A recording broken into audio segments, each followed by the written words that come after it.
अडचण घेऊन आलेल्या महिलेवर खरातकडून बलात्कार, गोळ्या देऊन गर्भपातही केला। विधानसभेत निवेदन देताना मुख्यमंत्र्यांनी सांगितले बोंधूबाबा खरातचे कारनामे।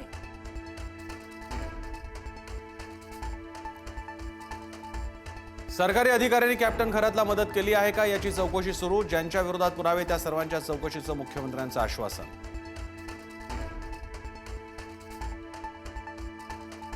लैंगिक शोषणातील आरोपी अशोक खरातला 29 मार्च पर्यंत पोलीस कोठडी। खरातने 5 नरबळी दिल्याचा पोलिसांना संशय।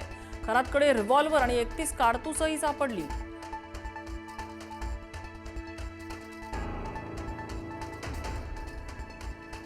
खरात भक्तांना साप आणि वाघ दाखवायचा, कस्तुरीसाठी हरणाची शिकार केल्याचाही सरकारी वकिलांचा युक्तिवाद।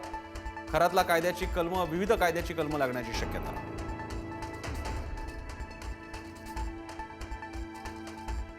खरातच्या आणखी एका फसवणुकीचा पर्दाफाश। तुर्की मधच्या नावाखाली भक्तांकडून उकळले लाखो रुपये। 1 किलो मधाची किंमत तब्बल 9 लाख रुपये।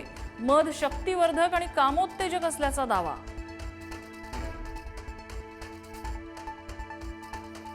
उद्धव ठाकरे विधान परिषदेतून निवृत्त। निरोपाच्या भाषणातून शिंदेंकडून उद्धव ठाकरेंचा साहेब असा उल्लेख। शिंदेंकडून ठाकरेंना पुढील राजकीय वाटचालीसाठी शुभेच्छा।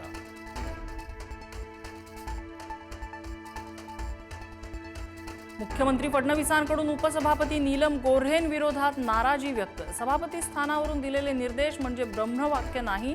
सातारा प्रकरणी फडणवीसांचं वक्तव्य। नीलम गोऱ्हेंविरोधात महाविकास आघाडीकडून अविश्वास प्रस्ताव सादर। संतोष देशमुख हत्या प्रकरणातील आरोपी कृष्णा आंधळेची माहिती देणाऱ्यास 1 लाखाचं बक्षीस। आंधळेच्या शोधाबाबत न्यायालयाकडून विचारणा होता। सीआयडी ऍक्शन मोडमध्ये 14 महिन्यांपासून कृष्णा आंधळे फरार।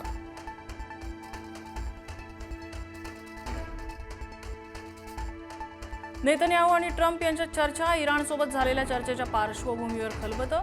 युद्धादरम्यान वाटाघाटीवर भर देण्याचं ट्रम्प यांचं आवाहन। तर चर्चेनंतरही हल्ले सुरूच राहणार, नेतन्याहूंचा इशारा।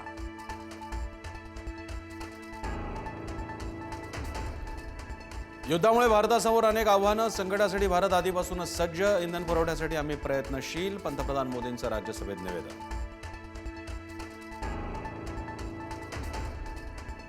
बीड शहरात बहुतांश पेट्रोल पंपावर नो स्टॉकचे बोर्ड। वितरण व्यवस्था विस्कळीत झाल्याचे परिणाम। दर वाढण्याच्या शक्यतेमुळे कंपनीकडून ॲडव्हान्स पेमेंटची मागणी।